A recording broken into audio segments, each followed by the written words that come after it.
Namaskar to all of you. Again, I am coming back to my channel, Asit Government Tool Guru. Today, I will discuss NBS Principal Recruitment Exam 2022 Northeast Drive, Part 2, question number 26 to question number 50. It is related to the administrative and finance part. This exam was conducted on 11th December 2022. So first part already I had discussed. So today I will discuss the second part. So my friends, please subscribe my channel, like my channel and share my channel so that you can get quality videos in subsequent time. So next, my WhatsApp number is 8327782034. If you need PDF, contact with WhatsApp number, but PDF is paid version. My Telegram channel link is t.me/BAPI2034. If you join the channel, my Telegram channel, so that you can up to date yourself. It means you can up to date about my new videos. So please join my WhatsApp number if you need PDF of different topics related to the administrative and finance for different exams.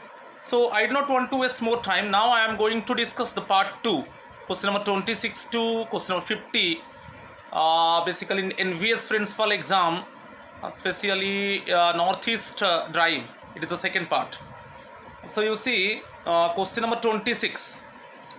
Which of the following is not included in the contents covered under PFMS? Public Finance Management System. Which of the following is not included in the contents covered under PFMS? Budget तो PFMS में include है, allocations भी है, leave records of employees वो actually ये include नहीं है, ये कंटेंट इंक्लूड नहीं है. Progress in physical activities like bars and pattern of expenditure ये इंक्लूड है.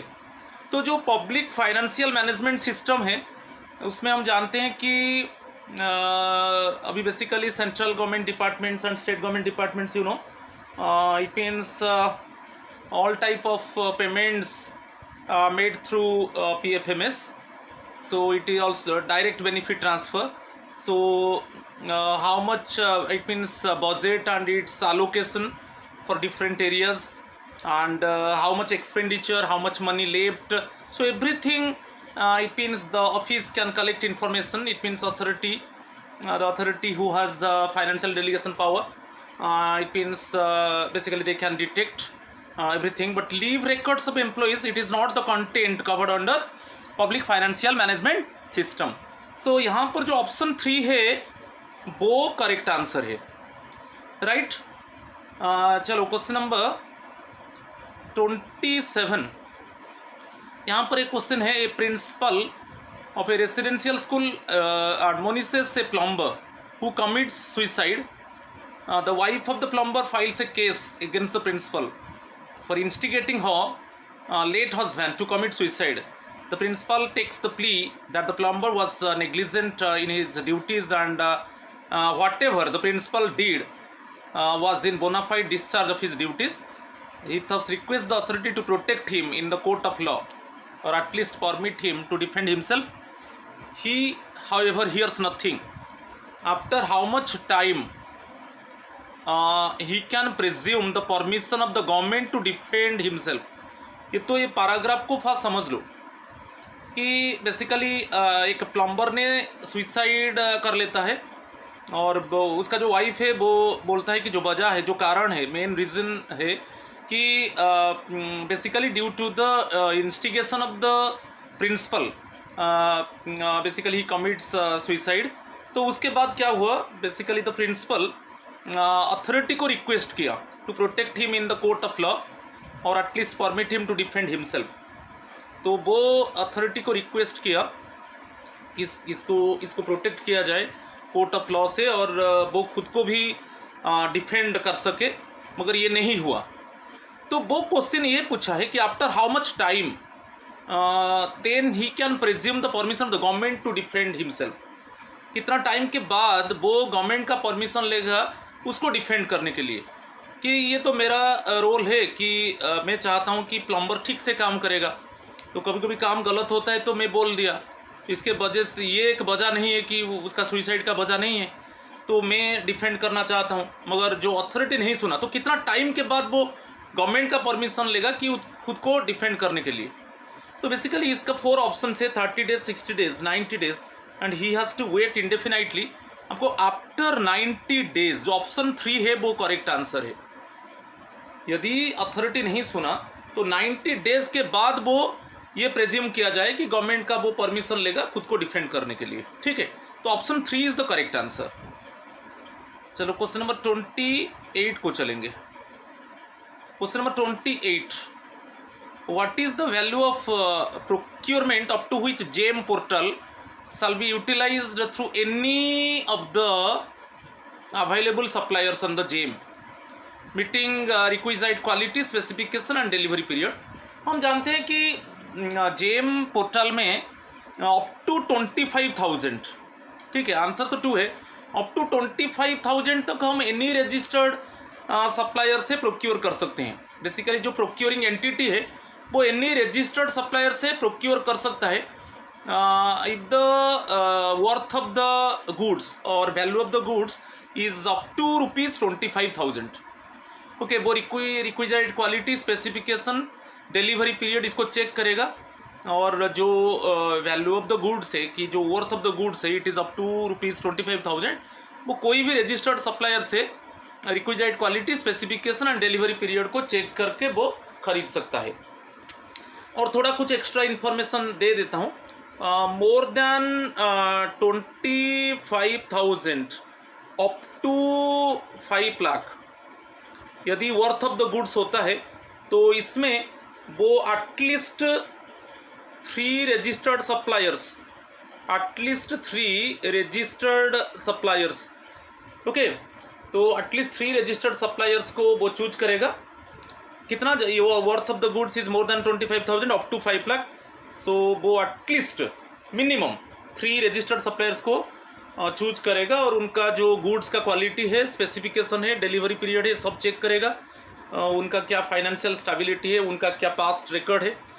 Basically the procuring entity check everything, quality of the commodity, specification, delivery period, past record of the supplier, ठीक है। ये सब check करने के बाद वो बेसिकली जो लोएस्ट प्राइस है, जिस सप्लायर का लोएस्ट प्राइस है उससे वो खरीद करेगा, ठीक है। ये हो गया एक ऑप्शन। और यदि worth of the goods more than 5 lakh होता है वो रिवर्स ऑक्शन टूल को जाएगा, ओके, रिवर्स ऑक्शन टूल को जाएगा, RA टूल को जाएगा, मोर देन 5 लाख। तो ये तीनों चीज़ का इन्फॉर्मेशन दे दिया। Up to 25,000 worth of the goods, up to ₹25,000 कोई भी रजिस्टर्ड सप्लायर से प्रोक्योरिंग एंटिटी खरीद सकता है। If the worth of the goods is more than 25,000 up to 5 lakh तो वो एटलीस्ट 3 रजिस्टर्ड सप्लायर्स को चूज करेगा, और जिसका लो प्राइस होगा वो उसको कॉन्ट्रैक्ट देगा। और यदि worth of the goods greater than 5 lakh है तो वो रिवर्स ऑक्शन टूल को चूज करेगा। तो यहाँ पर जो ऑप्शन है, जो आंसर है, ऑप्शन 2 ही आंसर है, करेक्ट है। चलो क्वेश्चन नंबर 29 को चलेंगे। Which one of the following is not correct पूछा है, मैं अंडरलाइन कर दिया, is not correct in relation to the functioning of a central public information officer और state public information officer under the RTI act. Okay, इसमें जो CPIO और SPIO का फंक्शन दिया गया है, 4 स्टेटमेंट्स है कि इसमें क्या करेक्ट नहीं है, हम चूज करेंगे।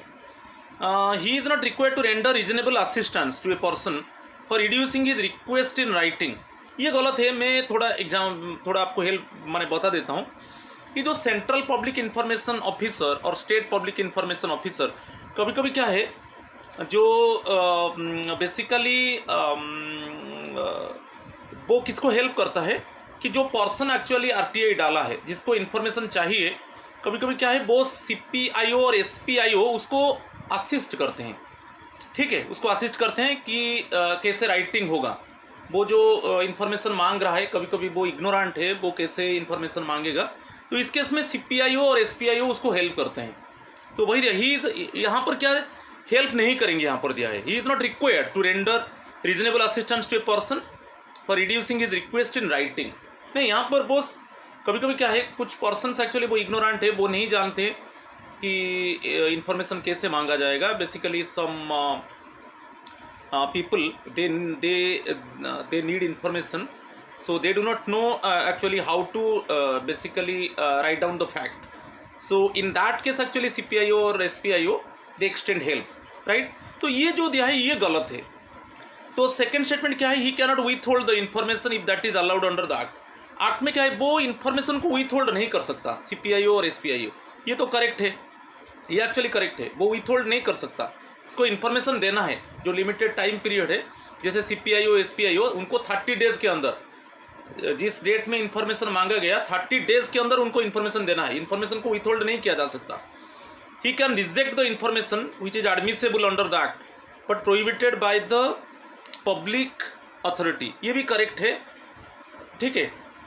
वो कभी कभी क्या है, एक्ट के अंडर में कुछ इन्फॉर्मेशन को रिजेक्ट कर सकता है but prohibited by the public authority, ठीक है। कुछ इन्फॉर्मेशन वो नहीं दे सकता, वो प्रोहिबिशन है। जैसे कोई नेशनल इंटरेस्ट के ऊपर, sovereignty of the country, national interest की any safety and security related matter में आप इन्फॉर्मेशन पूछ रहे हो तो वो ऑटोमेटिकली प्रोहिबिशन है, वो इन्फॉर्मेशन वो नहीं दे सकता। He can reject the information by citing reasons. कभी कभी क्या है, वो इन्फॉर्मेशन नहीं दे सकता, उसको वो रिजेक्ट कर देता है और रीजन देता है कि इस रीजन के वजह से एक्चुअली इसको मैं इन्फॉर्मेशन नहीं दे सकता और आप अपील कर सकते हो। और वो जो अपेलेट अथॉरिटी है वो भी, जो CPIO SPIO है वो भी इन्फॉर्म कर देते हैं कि ये अपेलेट अथॉरिटी है, उनके पास आप अपील करो, मगर मैं ये इन्फॉर्मेशन नहीं दे सकता, और रीजन भी बता देता है। तो यहाँ पर जो मुझे इज नॉट करेक्ट, वो option 1 is the correct answer, ठीक है। चलो क्वेश्चन नंबर 30 देखेंगे। After passage of the PFRD act 2013, ठीक है, NPS is now regulated by which of the following departments. तो PFRD act 2013 pension fund regulatory development authority है, PFRDA। तो यहाँ पर pension fund regulatory development act, PFRD act 2013। NPS को कौन regulate कर रहा है? 4 options are there: department of economic affairs, department of expenditure, department of revenue. Actually department of financial services, तो इट मीन्स फाइनेंस डिपार्टमेंट। अभी NPS को finance department regulate कर रहा है, ठीक है। आप समझ रहे हो कि नहीं? जो ऑप्शन 4 है वो करेक्ट है, राइट। ये PFRD एक्ट 2013 के हिसाब से, okay, pension fund regulatory development act 2013।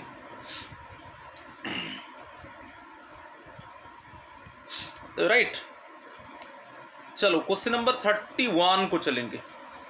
as per the provisions of the RTI Act, it is incumbent upon the Central Public Information Officer to provide information to the applicant within specified number of days of the receipt of the request. Choose the option containing correct number of days.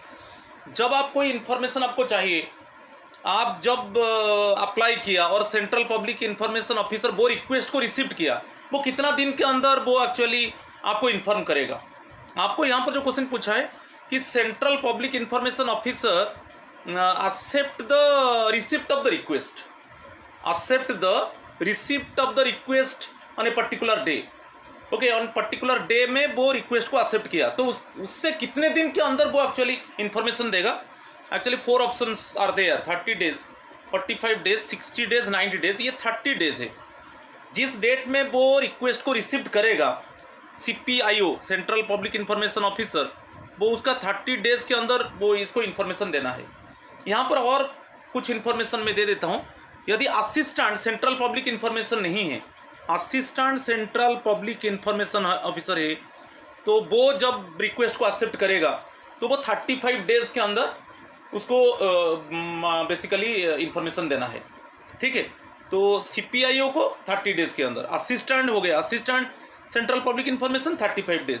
और कोई third party के ऊपर, समझ रहे हो कि नहीं, यदि कोई थर्ड पार्टी के ऊपर सपोज इंफॉर्मेशन चाहिए थर्ड पार्टी के ऊपर, तो विद इन 40 डेज के अंदर इंफॉर्मेशन दिया जाएगा। समझ में आ गया? तो यहाँ पर जो ऑप्शन है ऑप्शन 1 करेक्ट आंसर है। चलो ठीक है,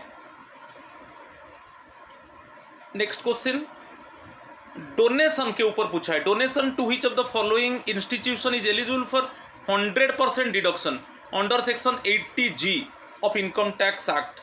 बेसिकली जो 80G रिलेटेड है वो डोनेशन रिलेटेड है, और कभी कभी कोई 50% डिडक्शन है, आप डोनेट कर रहे हो अमाउंट, और कभी कभी 100% डिडक्शन है। यहाँ पर 100% डिडक्शन के ऊपर पूछा है। तो इसमें 4 ऑप्शन है, हम देखेंगे कहाँ पर 100% डिडक्शन हो रहा है।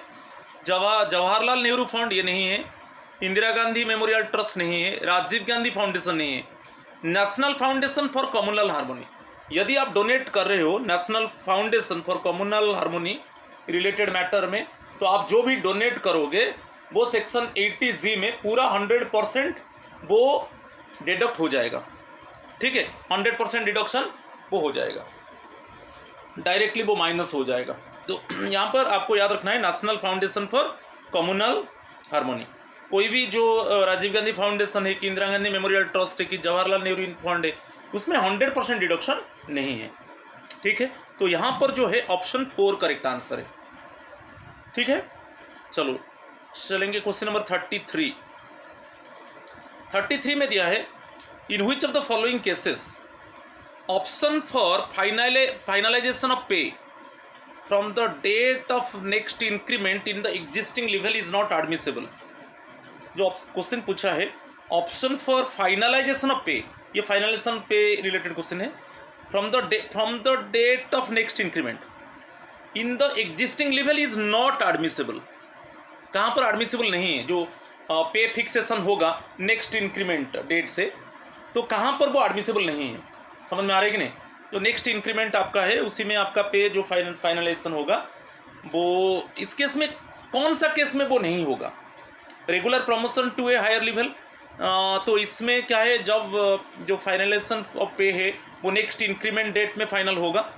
ग्रांट ऑफ MACP इस केस में भी होगा। Subsequent to MACP when promotion takes place in a level different from the one in which MACP was given but when promotional increment is not admissible. Direct recruitment in higher post, ये answer होगा, क्योंकि direct recruitment in higher post, आपका suppose आप PGT में हो, आप अभी directly principal हो गए तो कि वाइस प्रिंसिपल हो गए, तो आपको डायरेक्ट फिर टेक्निकल डेजिग्नेशन देके वहाँ पर ज्वाइन करना है। तो डायरेक्ट रिक्रूटमेंट केस में आपका तो पे फिक्सेशन हो जाएगा यानी कि डायरेक्टली। तो इस केस में एक्चुअली आपका नेक्स्ट इंक्रीमेंट डेट में आपका पे फिक्स नहीं होगा। वही पूछा है, finalization of pay from the date of next increment in the existing level is not admissible. ठीक है, तो ये जो ऑप्शन 4 है करेक्ट आंसर है। ठीक है, समझ में आ रहा है?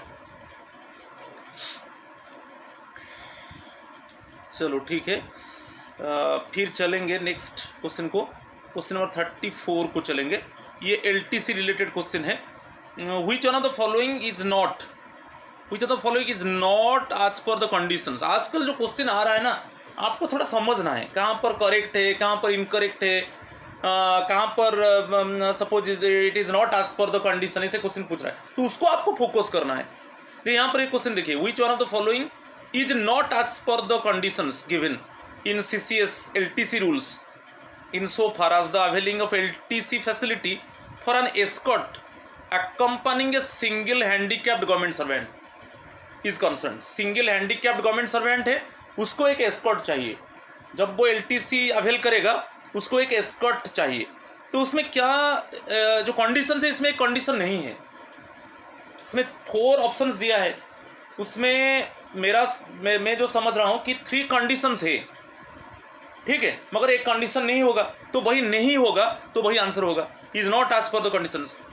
तो जो physically handicapped government servant does not have an adult family member, यदि जो फिजिकली हैंडीकैप्ड पर्सन है उसका फैमिली में कोई अडल्ट फैमिली मेंबर नहीं है, तो उसको एस्कॉर्ट चाहिए। समझ में आ रहा है कि नहीं? LTC फैमिली मेंबर होता तो वो LTC मिल कर लेते। समझ में आ रहा है कि नहीं? फैमिली मेंबर के साथ लेता, मगर उसका कोई अडल्ट फैमिली मेंबर नहीं है। आप समझ रहे हो कि नहीं? तो उसको एक एस्कॉर्ट चाहिए, ये कंडीशन है। ठीक है, तो इस केस में क्या है, prior approval of the head of the department concern is obtained on each occasion. Suppose जो सिंगल हैंडीकैप्ड गवर्नमेंट सर्वेंट है जिसका कोई अडल्ट फैमिली मेंबर नहीं है, तो उसको प्रायर अप्रूवल लेना है हेड ऑफ द डिपार्टमेंट से। इसको, ये बहुत इंपॉर्टेंट है, हेड ऑफ द डिपार्टमेंट से प्रायर अप्रूवल लेना है कि मुझे एक एस्कॉर्ट चाहिए, क्योंकि मेरा परिवार में मैं सिंगल हूँ और मेरा परिवार में कोई अडल्ट फैमिली मेंबर नहीं है।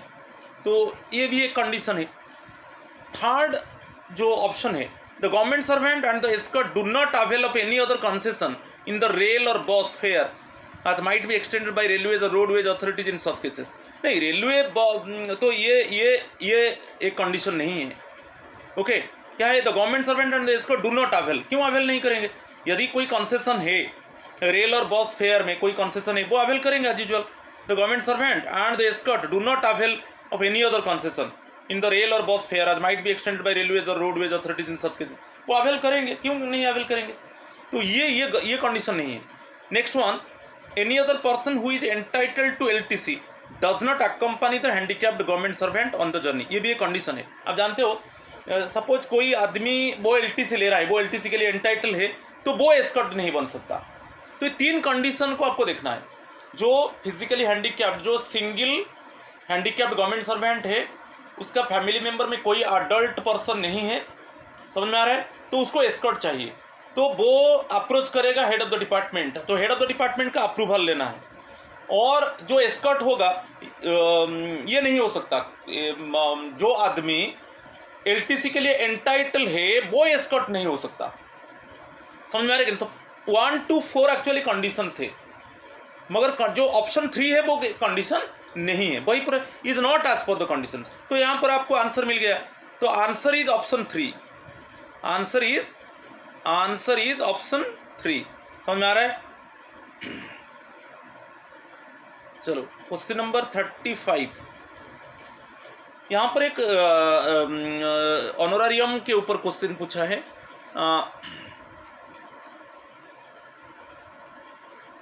Can be granted to a central government employee. तो यहाँ पर एन कर दीजिए, यहाँ पर सी हो गया, ठीक है। Honorarium can be granted to a central government employee. हम जानते हैं जो ऑनोरारियम मिलता है from the consolidated fund of India as remuneration for a work performed which is occasional or intermittent in character. Fundamental rules also contain a list of items for which no honorarium should be paid. Fundamental rule में ऐसा है कि ऐसा कुछ work है जिसमें ऑनोरारियम नहीं मिलेगा।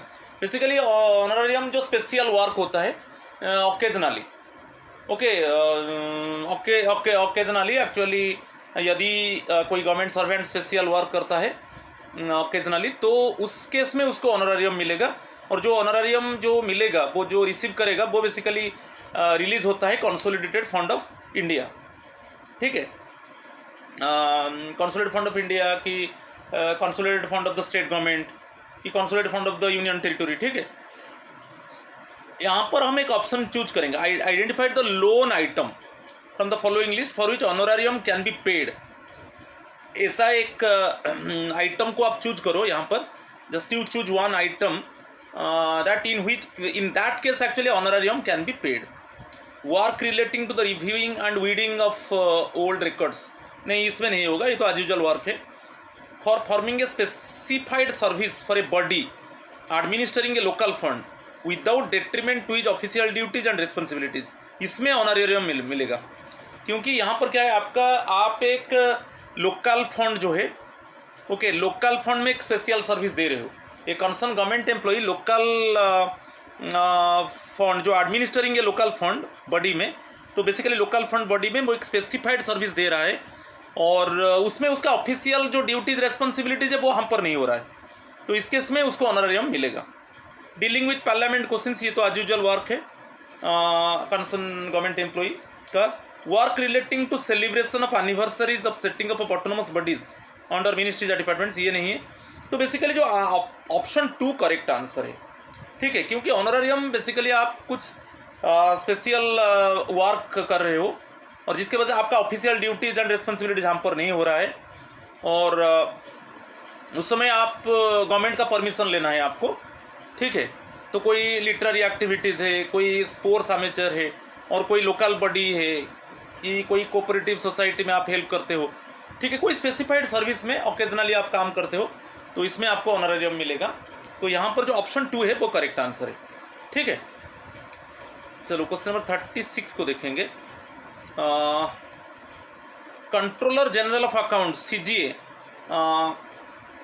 Controller general of accounts, ministry of finance, department of expenditure is authorized to open a head of account in consultation with whom?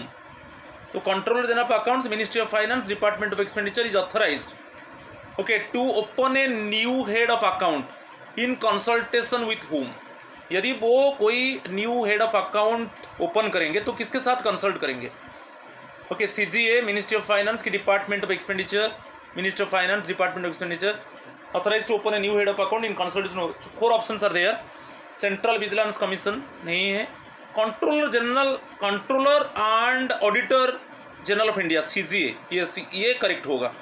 Ministry of home affairs ये नहीं है, ministry of personnel public grievances and pensions ये नहीं है।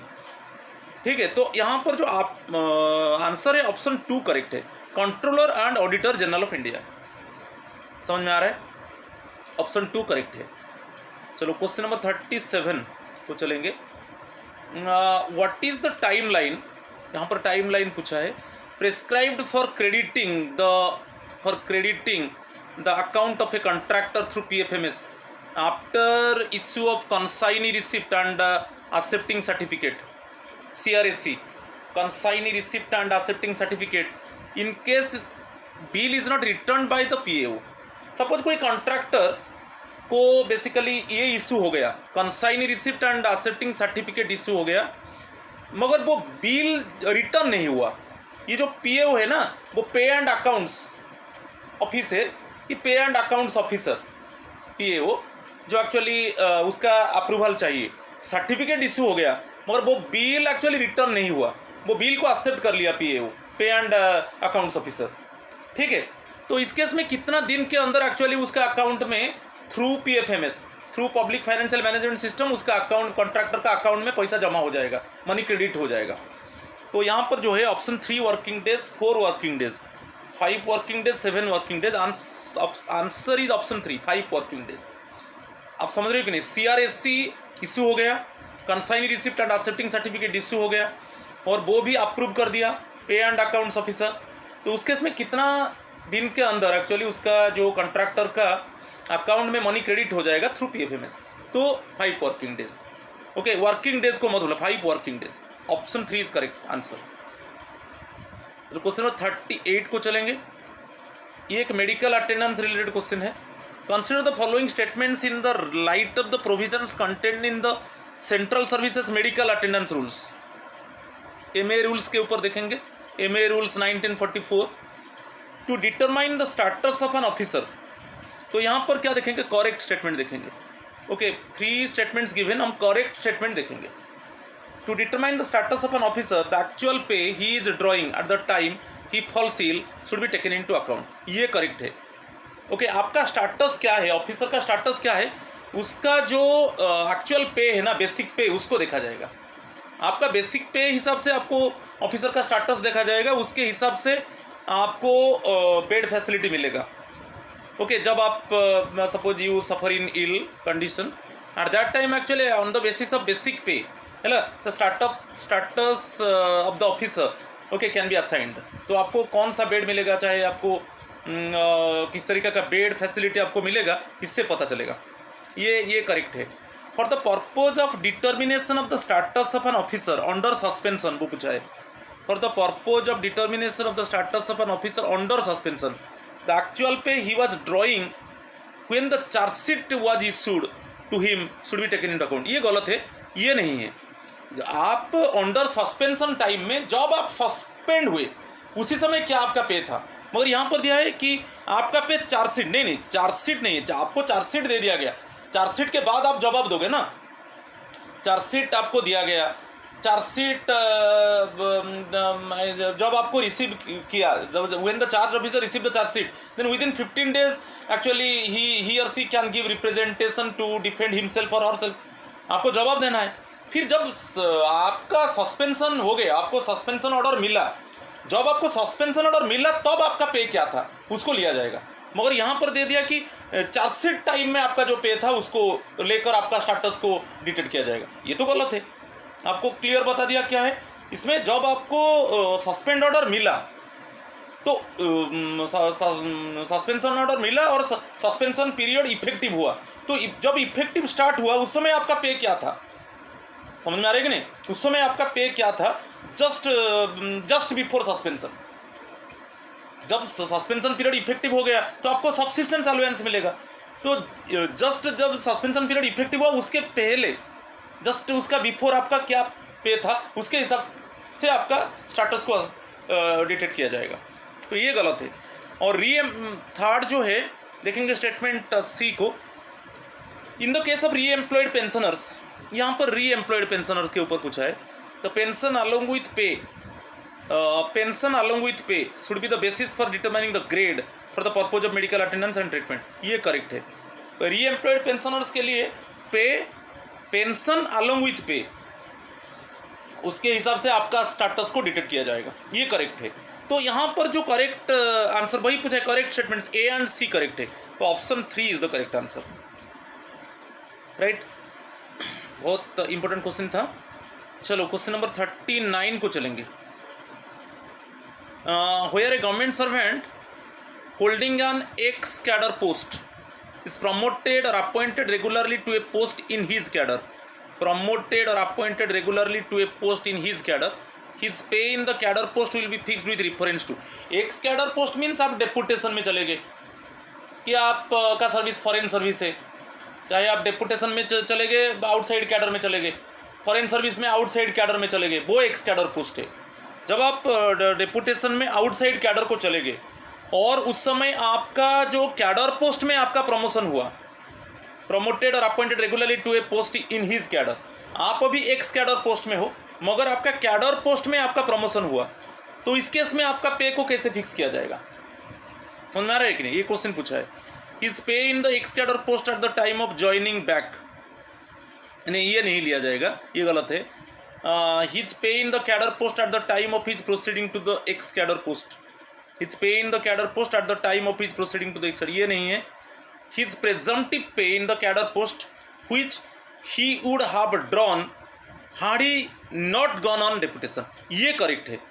His pay in the ex cadre post on the date of promotion of his immediate junior in the cadre, ये भी गलत है।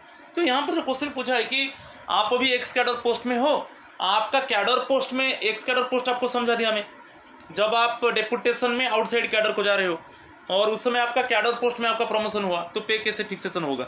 वो बोल रहा है फर्स्ट ऑप्शन क्यों गलत है। इट्स पे in the cadre x cadre post at the time of joining back, जो आप जब ज्वाइन करोगे, जब रिटर्न आ जाओगे अगर आपका पेरेंट डिपार्टमेंट को, तो उस समय एक्स कैडर पोस्ट में आपका जो पे था, ये गलत है।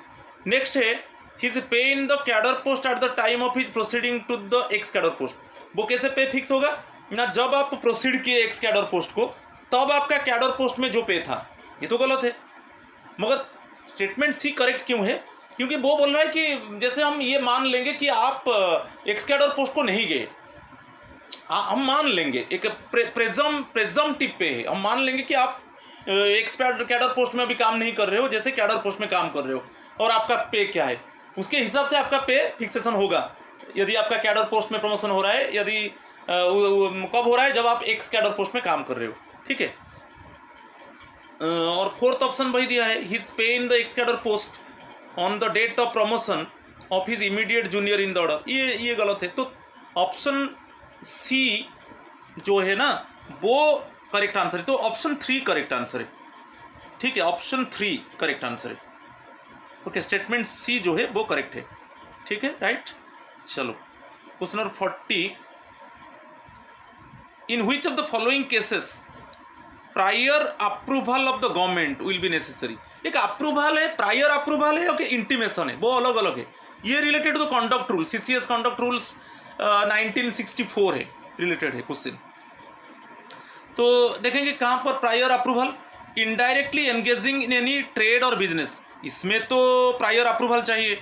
यदि कोई गवर्नमेंट एम्प्लॉई वो इनडायरेक्टली कोई ट्रेड और बिजनेस में एंगेज होना चाहता है, तो वो तो गवर्नमेंट का प्रायर अप्रूवल लेगा, पहले परमिशन लेगा, तो ये करेक्ट है।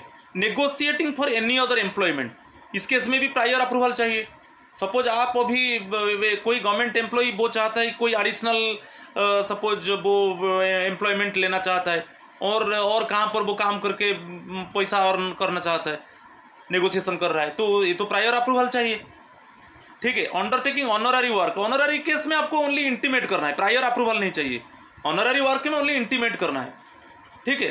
तो ये प्रायर अप्रूवल नहीं चाहिए, थोड़ा आप परमिशन मांगोगे और गवर्नमेंट चेक करेगा। और यहाँ पर सोशल नेचर दिया है तो आपको गवर्नमेंट इजीली परमिशन दे देगा, तो ये इसमें प्रायर अप्रूवल नहीं चाहिए। Undertaking occasional work of A literary character, literary character समझ रहे हो, ओकेजनल वर्क लिटरेरी कैरेक्टर, इसमें आपको गवर्नमेंट का परमिशन लेना है, मगर गवर्नमेंट परमिशन दे देगा आपको, कोई प्रायर अप्रूवल इस केस में नहीं चाहिए, जस्ट सिंपली आप गवर्नमेंट को इंटीमेट करना है। तो फास्ट दोनों केस में आपको प्रायर अप्रूवल चाहिए, फास्ट दोनों केस में प्रायर अप्रूवल चाहिए। ठीक है। तो ये जो है यहाँ पर देख लीजिए, एम्प्लॉयमेंट रिलेटेड आप देख लीजिए, कॉन्डक्ट रूल 5 देख लीजिए, और यहाँ पर रूल 15 देख लीजिए कॉन्डक्ट रूल का, मेरा वीडियो पड़ा है। रूल जो ट्रेड और बिजनेस रूल 15 में है, और जो रिलेटेड टू एम्प्लॉयमेंट है रूल 5 में है, क्या क्या कंडीशन आप देख लीजिए। तो यहाँ पर जो करेक्ट आंसर होगा वो ऑप्शन 2 होगा, ए एंड बी। ये दोनों केस में फर्स्ट दो स्टेटमेंट्स में प्रायर अप्रूवल चाहिए, राइट। चलो question number 41, in a case where both the spouses are central government servants and are transferred from the same old station to the same new station after a gap of 180 days, what percentage of composite transfer grant will be permissible to the spouse transferred later? ये बहुत important question है, इसमें 2-3 information में देना चाहता हूँ। यहाँ पर आपको याद रखिए कि जो बेसिकली CTG है वो आपको 80% ऑफ बेसिक पे, ओनली बेसिक पे, डीए नहीं है इसमें, not including DA, 80% of basic पे नॉर्मल केस में। मगर यदि आप अंडमान एंड निकोबार, लक्षद्वीप, इस केस में, और ये जो CTG मिलेगा ना ओनली पब्लिक ट्रांसफ़र में, रिक्वेस्ट ट्रांसफ़र में तो ट्रांसफ़र बेनिफिट नहीं मिलता है, तो पब्लिक ट्रांसफ़र में तो आपको नॉर्मली 80% ऑफ बेसिक पे होता है। मगर जैसे आप अंडमान निकोबार जा रहे हो कि लक्षद्वीप जा रहे हो कि वहाँ से आ रहे हो, तो इस केस में जो CTG होगा वो 100% ऑफ बेसिक पे होगा। और ये जो बेसिक, इसमें कोई डियरनेस अलाउंस इंक्लूड नहीं होगा, मैं बता दिया। तो यहाँ पर नॉर्मल केस ले लिया और एक इन्फॉर्मेशन भी दे दिया, जैसे लक्षद्वीप और अंडमान निकोबार, वहाँ पे आप पब्लिक ट्रांसफर में जा रहे हो कि आ रहे हो, इस केस में 100% ऑफ बेसिक पे होगा CTG। और एक इन्फॉर्मेशन देता हूँ कि यहाँ पर दे दिया, देखो वो दोनों का ट्रांसफ़र, हस्बैंड वाइफ दोनों एम्प्लॉइज़ है, गवर्नमेंट एम्प्लॉइज़ है, दोनों का ट्रांसफ़र सेम स्टेशन को हो रहा है, दोनों का ट्रांसफ़र सेम स्टेशन को हो रहा है। यदि विदिन, यहाँ पर कुछ information, fast information, within 60 days, within 60 days यदि जो सेकेंड स्पाउस है उसका ट्रांसफ़र होता है, फर्स्ट स्पाउस का, दोनों का सेम स्टेशन में ट्रांसफ़र हो रहा है, फर्स्ट स्पाउस चला गया, विदिन 60 डेज यदि सेकेंड स्पाउस जा रहा है तो सेकेंड स्पाउस को कोई CTG नहीं मिलेगा। समझ में आ गया। फर्स्ट स्पाउस चला गया और जो सेकेंड स्पाउस जा रहा है विदिन 60 डेज जा रहा है, तो उसको सेकेंड जो ट्रांसफर्ड लेटर है, जो स्पाउस ट्रांसफर्ड लेटर है, उसको CTG नहीं मिलेगा। और एक ऑप्शन है कि मोर देन 60 डेज और लेस देन 180 डेज। समझ में आ रहा है। 6 मंथ्स हम लेते हैं, मोर देन 6। सपोज जो सेकेंड स्पाउस वो जा रहा है, फर्स्ट स्पाउस चला गया, तो स्पाउस ट्रांसफर्ड लेटर जो है वो 60 डेज से ज़्यादा बट लेस देन 180 डेज, इसी के अंदर वो जाकर ज्वाइन कर रहा है, तो उसको 50% CTG मिलेगा। कितना मिलेगा? 50% CTG मिलेगा। समझ में आ गया। तो within 60 days spouse transferred letter, उसको CTG नहीं मिलेगा। More than 60 days but less than 180 days, बस 6 मंथ्स आप ले जाओ, तो स्पाउस ट्रांसफर्ड लेटर जो सेकेंड स्पाउस है उसको 50% CTG मिलेगा। मगर जो time gap more than 6 months हो जाएगा, मोर देन 180 डेज हो जाएगा, तो आपको 100% CTG मिलेगा, आपको 100% CTG मिलेगा। यहाँ पर क्या दिया है? 190 डेज दिया है। यहाँ पर एक्चुअली 190 डेज दिया है, मैं देखा देता हूँ। यहाँ पर 190 डेज है, ये तो मोर देन 180 डेज हो गया। फर्स्ट स्पाउस का ट्रांसफर हो गया, देन 190 डेज के बाद सेकेंड स्पाउस वो प्लेस को जा रहा है तो उसको तो 100% ऑफ सीटीजी मिलेगा, 100% ऑफ सीटीजी मिलेगा। मगर सिटी जो कंपोजिट ट्रांसफर ग्रांट है ना, बेसिकली मैं बताया जो कंपोजिट ट्रांसफर ग्रांट क्या होता है, जैसे आपका जो बेसिक पे है उसका 80% होता है, 80% ऑफ, अभी मैं बताया था बेसिक पे, ओके। मगर यहाँ पर 100% सीटीजी जो 80% बेसिक में पूरा मिलेगा, 100% मीन्स वही है, पूरा मिलेगा, क्योंकि मैं 3 ऑप्शंस आपको बता दिया। तो यहाँ पर ऑप्शन 4 करेक्ट आंसर है और ज़्यादा हम टाइम नहीं लेंगे इसमें, ओके। मेरा जो टीए रूल के ऊपर है, आप देखिए एमसीक्यू पढ़ा है और थ्योरी है, आप देख लीजिए। 42 को चलेंगे। यहाँ पर क्या दिया है, बहुत इंपॉर्टेंट क्वेश्चन है। A government servant is appointed to the post of X, after some time he is promoted to the, अच्छा प्रमोशन हो गया वाई को, वो पोस्ट एक्स में था, उसका भी वाई पोस्ट में प्रमोशन हो गया। अपॉइंटिंग अथॉरिटी जो था पोस्ट एक्स का वो डेप्यूटी कमिश्नर डीसी थे, पोस्ट एक्स का जो ये पोस्ट का बेसिकली जो अपॉइंटिंग अथॉरिटी थे वो डेप्यूटी कमिश्नर थे। जैसे आप पोस्ट वाई को चला गया तो आपका अपॉइंटिंग अथॉरिटी है जॉइंट कमिश्नर, पोस्ट वाई में आपका अपॉइंटिंग अथॉरिटी कौन है ना, जॉइंट कमिश्नर है, ठीक है। तो when the government servant was promoted to the post why the joint commissioner was on leave, आप जब पोस्ट वाई में चले गए आपका अपॉइंटिंग अथॉरिटी जॉइंट कमिश्नर थे, मगर जब आपका प्रमोशन हुआ उस समय जॉइंट कमिश्नर छुट्टी में थे और वो फाइल को क्लियर कौन किए, कमिश्नर किए, जो फाइल को क्लियर कौन किए, कमिश्नर किए। तो आपको याद रखना है जो फाइल को आपका प्रमोशन फाइल को क्लियर करेगा वही आपका अपॉइंटिंग अथॉरिटी होगा। सपोज यहाँ पर जैसे पोस्ट वाई में अपॉइंटिंग अथॉरिटी जॉइंट कमिश्नर है, मगर जब आपका फाइल क्लियर हुआ ना, जो प्रमोशन फाइल क्लियर हुआ वो जॉइंट कमिश्नर नहीं कर पाए क्योंकि वो छुट्टी में थे, तो आपका प्रमोशन फाइल को कौन क्लियर किए, कमिश्नर। तो आपका अपॉइंटिंग अथॉरिटी कौन होंगे, कमिश्नर होंगे। Who will be the competent authority to remove the, तो अपॉइंटिंग अथॉरिटी ही आपको रिमूव कर सकता है फ्रॉम द पोस्ट वाई से। तो यहाँ पर एक्चुअली कॉम्पिटेंट अथॉरिटी कौन है, कॉम्पिटेंट अथॉरिटी कमिश्नर है, क्योंकि आपका the file for promotion was cleared by the commissioner. आपका जो प्रमोशन फाइल है उसको क्लियर कौन किए थे, कमिश्नर किए थे। आपका एक्चुअली अपॉइंटिंग अथॉरिटी थे जॉइंट कमिश्नर, मगर जॉइंट कमिश्नर छुट्टी में थे, आपका प्रमोशन फाइल को क्लियर किए थे कमिश्नर। तो कमिश्नर का ओनली पावर है, आपको वो पोस्ट वाइज से रिमूव कर सकते हैं। कभी कभी आपका मन में आएगा नहीं वो फाइल क्लियर कर दिए कमिश्नर, मगर जॉइंट कमिश्नर सर मेरा जो है अपॉइंटिंग अथॉरिटी है और वो हमको रिमूव कर सकते हैं, नहीं, आपका फाइल को जो क्लियर करेगा वही आपका अपॉइंटिंग अथॉरिटी होगा। तो यहाँ पर ऑप्शन 3 करेक्ट है, ठीक है। चलो क्वेश्चन नंबर 43 अगेन आ गया, 80 CCG, section 80 CCG of income tax act dealing with, ये जो 80 CCG है ये डीलिंग करता है deduction in respect of investment made under an equity savings scheme. कोई इक्विटी सेविंग स्कीम में आप इन्वेस्ट किया है तो उस रिलेटेड डिडक्शन के ऊपर पूछा है, तो वो सेक्शन बहुत इंपॉर्टेंट है। यदि आप कोई इक्विटी सेविंग स्कीम में आप इन्वेस्ट करोगे तो आपका जो डिडक्शन होगा वो सेक्शन 80 CCG में होगा। अच्छा, the deduction is subject to fulfilment of certain conditions, one of them lays down that for availing the benefit of this reduction the gross total income of the assessee for the relevant assessment year shall not exceed the prescribed amount। तो बहुत important question है, यहाँ पर पूछा है कि आपका जो CCG 80 CCG है सेक्शन, ये रिलेटेड है यदि आप कोई इक्विटी सेविंग स्कीम में आप इन्वेस्ट किया तो आपको डिडक्शन मिलता है, मगर यहाँ पर आपका ग्रॉस इनकम कितना होना चाहिए, तो एक लिमिट है, ग्रॉस इनकम का लिमिट है, उससे एक्सीड हो जाएगा तो यहाँ पर डिडक्शन नहीं मिलेगा, उससे कम होगा तो आपको डिडक्शन मिलेगा, कम होगा कि इक्वल होगा वो डिडक्शन मिलेगा। तो वही पूछा है कि the gross total income of the assessee for the relevant assessment year shall not exceed the prescribed amount. तो यहाँ पर 4 ऑप्शंस दिया है, ₹10 लाख, ₹12 लाख, ₹14 लाख, ₹15 लाख। तो यहाँ पर जो है आपका आंसर है, आपका ग्रॉस इनकम इससे ज़्यादा नहीं होना चाहिए, इससे ज़्यादा हो जाएगा तो आपको डिडक्शन नहीं मिलेगा। समझ में आ रहा है कि नहीं, इससे ज़्यादा हो जाएगा, आपका ग्रेटर देन 12 लाख होगा तो इस केस में आपको जो इक्विटी सेविंग स्कीम में आप इन्वेस्ट किया है उसमें डिडक्शन नहीं मिलेगा। तो जो लिमिट है वो ₹12 लाख से, उससे ज़्यादा नहीं होना चाहिए।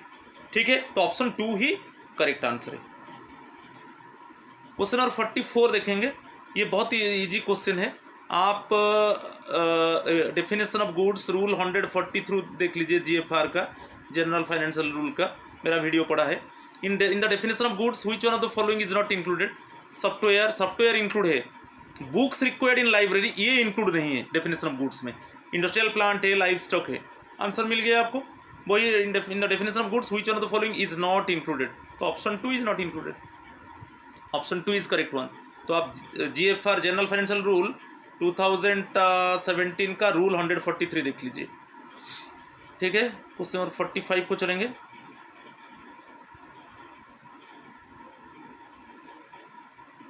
क्वेश्चन नंबर 45 देख लीजिए। Which of the following is violative of conduct rule? Violative of conduct rule देखेंगे। A government servant consumes intoxicating drink in his house located in state where law of prohibition is applicable. तो ये तो वायोलेटिव हो गया, क्योंकि आपका state में ये प्रोहिबिट है कि आप कोई इंटॉक्सिकेटिंग ड्रिंक कंज्यूम नहीं कर सकते कहाँ पर भी। मगर यहाँ पर दिया है कि आप घर में इंटॉक्सिकेटिंग ड्रिंक कंज्यूम कर रहे हो, तो ये तो गलत है, ये तो वायोलेटिव हो गया, क्योंकि आपका स्टेट में प्रोहिबिशन है। तो वो वायोलेटिव पूछा है, ये होगा, ये वायोलेशन है। नेक्स्ट वन, जहाँ पर प्रोहिबिशन इज नॉट एप्लीकेबल, जहाँ पर प्रोहिबिशन एप्लीकेबल नहीं है, ऐसा कुछ प्रोहिबिशन एप्लीकेबल नहीं है। A government servant consumes intoxicating drink in his house. हाँ, आप घर में आपका इंटॉक्सिकेटिंग ड्रिंक आप ले सकते हो, क्योंकि प्रोहिबिशन नहीं है। हाँ, आपका पूरा स्टेट में प्रोहिबिशन है कि आप कोई भी प्लेस में इंटॉक्सिकेटिंग ड्रिंक कंज्यूम नहीं कर सकते। तो वहाँ पर क्या है, वहाँ पर हाउस में भी आप नहीं कर सकते, मगर यहाँ पर प्रोहिबिशन एप्लीकेबल नहीं है। तो a government servant consumes intox in his house, यहाँ पर वायोलेटिव नहीं होगा। मगर इन्हें बार मीन्स वो पब्लिक प्लेस है। जो गवर्नमेंट सर्वेंट के लिए पब्लिक प्लेस में वो इंटॉक्सिकेटिंग ड्रिंक कंज्यूम नहीं कर सकता। जैसे बार है, होटल है, ये सब पब्लिक, मार्केट प्लेस है, समझ में आ रहे, ये सब पब्लिक प्लेस है। तो ये इन्हें बार, ये वायोलेटिव होगा। ठीक है, बार जो है आपका पूरा स्टेट में प्रोहिबिशन नहीं है, मगर जो पब्लिक प्लेसेस है वहाँ पर गवर्नमेंट सर्वेंट एक्चुअली वो इंटॉक्सिकेटिंग ड्रिंक कंज्यूम नहीं कर सकता, और बार पब्लिक प्लेस है, तो ये वायोलेटिव हो गया। नेक्स्ट क्या है, in a state where law of prohibition is applicable. यहाँ पर भी again law of prohibition applicable है पूरा स्टेट में। ये government servant keeps a bottle of intoxicating drink in his suitcase but does not consume it. तो ये तो गलत है। आपका स्टेट में पूरा बैन है, तो आप आपका सूटकेस में इंटॉक्सिकेटिंग ड्रिंक नहीं रख सकते, चाहे आप कंज्यूम नहीं कर रहे हो, मगर आप नहीं रख सकते, क्योंकि आपका पूरा स्टेट में प्रोहिबिशन है। तो यहाँ पर भी वायोलेशन हो गया। तो यहाँ पर जो ऑप्शन ये करेक्ट है, ए वायोलेटिव है, बी का सबसेक्शन बी है और सी है। आप देख लीजिए। ओके, वो करेक्ट आंसर होगा option 3। Okay, A it means B subsection small b and c, तो option 3 is the correct answer. Question number 46, the financial powers of the government which have not been delegated shall vest with whom? Suppose किसको financial delegation power जो है, आप देख लीजिए, delegation of financial power, delegation of financial power 1978, आप देख लीजिए, इसमें क्लियरली मेंशन है, यदि कोई किसी ऑफिसर को डेलीगेशन ऑफ फाइनेंशियल पावर नहीं दिया गया तो वो किसके पास रहेगा? shall vested with whom? Finance ministry. Direct answer 4 है। यदि किसी ऑफिसर को फाइनेंशियल पावर नहीं दिया गया तो वो किसके पास रहेगा? वो फाइनेंशियल पावर फाइनेंस मिनिस्ट्री के पास रहेगा। ऑप्शन 4 करेक्ट है। चलो क्वेश्चन नंबर 47 देखेंगे। Which is the entitlement of LTC of fresh recruit के ऊपर पूछा है। LTC fresh recruit during the first 8 years of service. आप याद रखिए, फर्स्ट 8 years ऑफ सर्विस में जो 4 year ब्लॉक पीरियड होता है, इसमें first 3 years, okay, first 3 years जो है, जैसे आपको 1 year कंप्लीट होने के बाद मिलेगा, क्योंकि सभी को LTC क्या है, आपका सर्विस 1 year पूरा कंप्लीट होगा। ओके, तो जो ये जो 4 year आपके लिए जो 4 year ब्लॉक होगा, फर्स्ट 3 years आपको होम टाउन, मगर 4th आप जाओगे all India, 4th all India. फिर आप देखिए, नहीं यहाँ पर और थोड़ा मैं क्लैरिफाई करता हूँ। आप देखिए यहाँ पर जो LTC आप लोगे फर्स्ट सेकेंड थर्ड और फिफ्थ सिक्स्थ सेवेंथ, ये सब होम टाउन है। ओनली फोर्थ एंड एट्थ जो ईयर है उसमें आप जाओगे ऑल इंडिया। तो भाई 3 होम टाउन जो 4 ईयर ब्लॉक होता है, बेसिकली जो 4 ईयर ब्लॉक होगा, first 3 for home town and 1 for anywhere in India, हो गया ना। फर्स्ट सेकंड थर्ड जो है आपका होम टाउन हो गया। Next first year second year third year जो आप एंटाइटल हो, फर्स्ट 1 ईयर कंप्लीट हो गया, वहाँ से आपका शुरू हो जाएगा first second third home town, fourth जो है ऑल इंडिया। नेक्स्ट फिर fifth sixth seventh home town, eighth जो ईयर है वो आप ऑल इंडिया ले सकते हो। भाई आपका फर्स्ट 8 ईयर सर्विस में आपको LTC फ्रेश रिक्रूट के लिए वो अलग है, पूरा अलग है नॉर्मल से। तो option 2 is the correct answer. मेरा LTC का वीडियो पढ़ा है, आप देख लीजिए, पूरा कंप्लीट इंफॉर्मेशन है। क्वेश्चन नंबर 48 देखेंगे। As per delegation of financial power rules 1978 the administrative ministries can redelegate powers the administrative ministries can redelegate powers to the subordinate authorities in respect of all matters except 3 matters listed therein. Following list contains 2 matters which are not listed there. Identify the option which contains both the unlisted matters को, जो वो क्या है, administrative ministries can delegate power subordinate authorities, जो underline किया, subordinate authorities को वो financial delegation power दिया है, मगर ऐसा 3 मैटर्स है वो पावर नहीं दिया है सबऑर्डिनेट अथॉरिटी को। जो ऐसा 3 मैटर्स है, जो 3 मैटर में वो सबऑर्डिनेट अथॉरिटी को पावर नहीं दिया है। एक है क्रिएशन ऑफ पोस्ट है, राइट ऑफ लॉसेस, अब आप वो ये नहीं है क्योंकि ओनली राइट ऑफ लॉसेस इतना है, ओनली राइट ऑफ लॉसेस, आप वो 50 लाख ये कुछ नहीं है, राइट ऑफ लॉसेस ये गलत हो गया। Reappropriation of funds exceeding 5% of the original budget provisions ये नहीं है। Reappropriation of funds exceeding 10% of the original budget provisions ये करेक्ट है। मेरा FR जो फंडामेंटल रूल के ऊपर MCQ है ये ऑलरेडी है, अवेलेबल है, आप उसको देख लीजिए, ठीक है। जो एडमिनिस्ट्रेटिव मिनिस्ट्रीज दो बेसिकली सबऑर्डिनेट अथॉरिटीज़ को पावर दिया है, मगर 3 मैटर्स में वो उसको पावर नहीं दिया है। एक याद रखिए, क्रिएशन ऑफ पोस्ट और only right of losses, okay, right of losses या वो भी ऐसा कुछ नहीं है। और एक है reappropriation of funds exceeding 10% of the original budget provision, ये 3 मैटर में वो सबऑर्डिनेट अथॉरिटी को पावर नहीं दिया है। तो यहाँ पर मैं बता दिया कि अनलिस्टेड मैटर्स में क्रॉस लगा दिया, देख लीजिए, अनलिस्टेड मैटर्स हो B एंड C जो होगा ऑप्शन वही होगा, वो अनलिस्टेड है। तो answer 2 is the correct, option 2 is the correct answer, ठीक है। चलो question number 49, where a government servant is unable to submit an application on medical certificate on account of his disability. Suppose कोई जो government servant है वो enable है, उसका medical certificate, उसका डिसेबिलिटी के वजह से वो मेडिकल सर्टिफिकेट सबमिट नहीं कर सकता, तो on behalf of him or her who deposit the medical certificate, who deposit his or her application, spouse कर सकता है, करेक्ट है। पेरेंट्स, जो सपोज यदि जो डिसेबल गवर्नमेंट सर्वेंट वो अनमैरिड है तो पेरेंट्स कर सकता है, अनमैरिड, मैरिड है तो स्पाउस कर सकता है, अनमैरिड है तो पेरेंट्स कर सकते हैं, फादर मदर।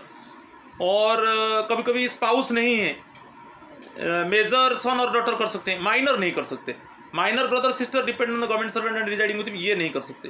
तो आपको याद रखना है, स्पाउस है तो स्पाउस करेगा, जो अनमैरिड है गवर्नमेंट सर्वेंट तो उसके लिए पेरेंट्स करेगा, एप्लीकेशन सबमिट करेगा, और स्पाउस नहीं है, पेरेंट्स नहीं है, समझ रहे हो, तो वो वहाँ पर मेजर सन और डॉटर और अडॉप्टेड सन और डॉटर वो कर सकते हैं। और माइनर ब्रदर और sister depend on the government servant and residing with him or हर ये नहीं कर सकते, ठीक है। तो यहाँ पर जो ऑप्शन हो गया ABC ना, तो option 3 is the correct answer, ठीक है। लास्ट का लास्ट क्वेश्चन है, ये नॉर्थ ईस्ट ड्राइव प्रिंसिपल जो NVS का मैं डिस्कस कर रहा हूँ, लास्ट क्वेश्चन है, क्योंकि एडमिनिस्ट्रेटिव पार्ट में 50 क्वेश्चन आया था, administrative and finance. Select one which is different from the other 3, 96, 24, 39, 18, 81, 54, 82, 64 जो ऑप्शन 1 है करेक्ट है, क्योंकि जो 24 4 या 96, इट मीन्स 96 डिविजिबल बाई 24, तो ये डिफरेंट है। 39 is not divisible by 18, 81 is not divisible by 54, 82 is not divisible by 64, only 96 is divisible by 24, तो ये अलग हो गया ना, तो option 1 is the correct answer. तो ये आज का 25 क्वेश्चन था। अभी आपको मैंने just you understand what type of questions are coming now, what type of questions are coming, pattern is already changed, and in particular question actually basically from different part question is coming. One sentence suppose related to the CCS conduct rule, one sentence related to the leave rule की, one sentence related to the LTC, ऐसे भी question आ रहा है, correct incorrect, okay कौन क्या correct नहीं है, ये बहुत थोड़ा घुमा कर पूछ रहा है क्वेश्चन, तो पेशेंस चाहिए। तो इस तरीके का क्वेश्चन को आप प्रिपेयर कीजिए। तो इस तरीके का क्वेश्चन को प्रिपेयर करने के लिए आपका बेस लेवल बहुत स्ट्रांग होना चाहिए। पहले क्या डायरेक्ट क्वेश्चन आता था, मगर अभी क्या है पूरा क्वेश्चन पूरा ट्विस्ट कर रहा है।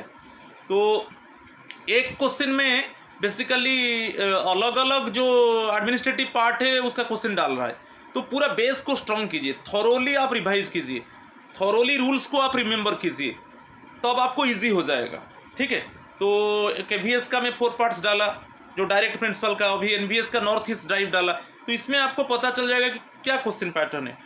तो इस तरीके से, so my friends, if anywhere else suppose if you detect any fault, please forgive me. Always I am trying my level best, always I try to it means fulfill your needs, and always I try to reach